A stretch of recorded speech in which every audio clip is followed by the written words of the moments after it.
সমন্বিত উদ্যোগ প্রতিরোধ করে দুর্যোগ, এই প্রতিপাদ্য নিয়ে জাতীয়ভাবে উদযাপিত হলো আন্তর্জাতিক দুর্যোগ প্রশমন দিবস 2025। এবছর রাজধানীর বাইরে দুর্যোগ প্রবণ অঞ্চল বরিশালে অনুষ্ঠিত হয় কেন্দ্রীয় কর্মসূচি। সোমবার সকাল 10:30টায় সার্কিট হাউস চত্বরে বেলুন ফেস্টুন উড়িয়ে কর্মসূচির উদ্বোধন করেন দুর্যোগ ব্যবস্থাপনা ও ত্রাণ মন্ত্রণালয়ের উপদেষ্টা ফারুক এ আজম।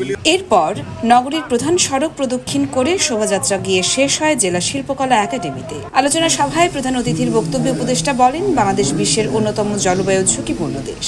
দুর্যোগ প্রশমনে সরকার ইতিমধ্যেই শত শত ঘূর্ণিঝড় শেল্টার নির্মাণ করেছে। তবে তিনি উল্লেখ করেন, আমরা জানি বরিশাল বিভাগ ঘূর্ণিঝড় প্রবণ এলাকা, উপকূলীয় এলাকা।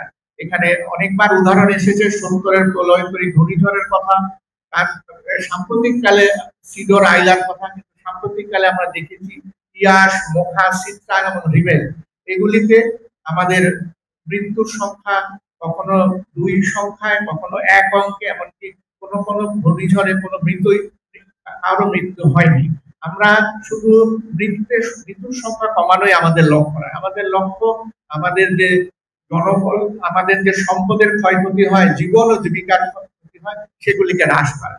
এছাড়া প্রশিক্ষিত ভলান্টিয়ার ঘাটতি পূরণে আনসার ও ভিডিপিকে সম্পৃক্ত করার পরিকল্পনা নিয়েছে সরকার। দিবসটি উপলক্ষে বেলস পার্কে অনুষ্ঠিত হয় দুর্যোগকালীন জীবন রক্ষার মাঠ মহড়া। এতে অংশ নেয় ফায়ার সার্ভিস ও সিপিপি সদস্যরা। দেখানো হয় জরুরি উদ্ধার এবং নিরাপত্তা কৌশল।